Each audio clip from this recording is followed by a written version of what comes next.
এখন অনেকে চাঁদাবাজি করে, আমাদেরও তো দুইটা হাত আছে, আমরা পারতাম না কিছু চাঁদাবাজি করতে? ফুটপাত দখল থেকে শুরু করে বিভিন্ন জায়গায় দখলদারি হয়, আমরা কি কিছু দখল নিতে পারতাম? চাইলে তো কম বেশ নিতে পারতাম, কিন্তু আমরা আমাদের লোকদেরকে বলে দিয়েছি এটা সাফ হারাম।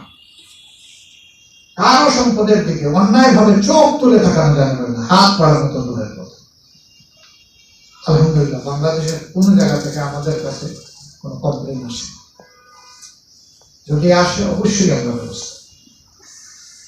আমি আবারও বলছি, সিলেটে যদি এরকম কিছু কারোর সাথে আপনাদের কারোর সাথে হয়, আমাকে একা বলবেন, আপনি আপনাদেরকে সাথে নিয়ে সামনে রেখে তার বিচার করবেন।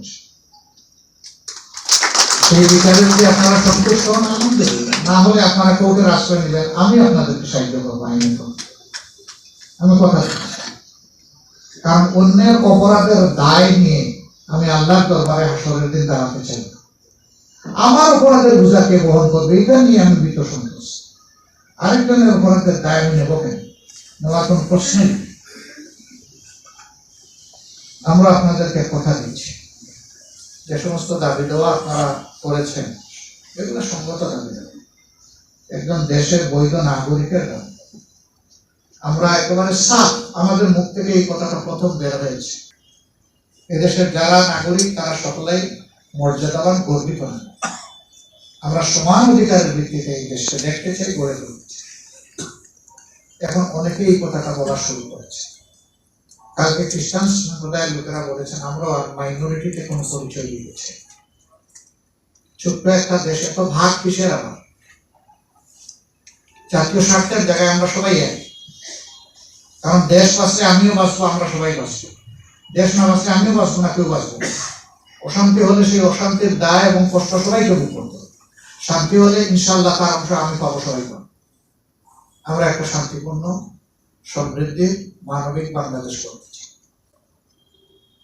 আমরা এত কঠিন অবস্থায় যেহেতু ধৈর্য ধরতে পেরেছি, আমাদের উপরে আপনার আস্থা রাখেন যে জাতির কোনো দায়িত্ব যদি আমাদের হাতে আসে, আল্লাহ ভালো জানে, আমরা এটা জানি না, যদি আসে তাহলে আমরা এই দায়িত্বকে দেশের মালিকানা হিসাবে গণ্য করবো না, বরঞ্চ আমরা পাহারাদারের দায়িত্ব পাবো।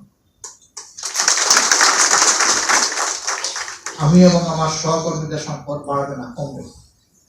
মানুষের সেবা করতে গেলে সম্পদ নিজেরটাও খরচ করতে হবে, পকেটে হাত দিতে। একমাত্র সংগঠন কোনো জায়গার বস্তা বস্তা থাকায় চলে না। আমাদের সংগঠনটা আমাদের সাথে সম্পৃক্ত, আমাদের সকল সহকর্মীরা প্রতি মাসে নিয়মিত একটা পরিমাণ দিয়ে সংগঠনের কার্যক্রম চালায়। এই কার্যক্রমের একটা অংশ হচ্ছে আমাদের মানবিক কার্যক্রম, সামাজিক কার্যক্রম। দেখবেন যেখানেই বড় কোনো দুর্ঘটনা ঘটেছে সবার আগে আমাদেরকে পাবেন। কোন ধর্মের মানুষ এটা আমরা দেখি। অসংখ্য সাথী আমাদের নিহত হয়েছে, পঙ্গু হয়েছে, লক্ষ লক্ষ মামলা আমাদের বিরুদ্ধে, হাজার হাজার মামলা হয়েছে, লক্ষ লক্ষ লোক আমরা জেলে গিয়েছি।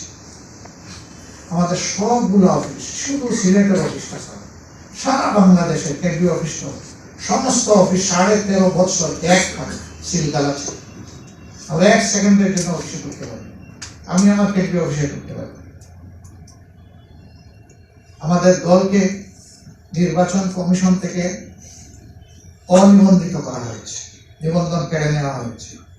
শেষ মুহূর্তে এসে সরকার আমাদেরকে নিষিদ্ধ ঘোষণা করেছে। এত বড় চাপ অন্য কোনো দলের উপর দিয়ে যায়।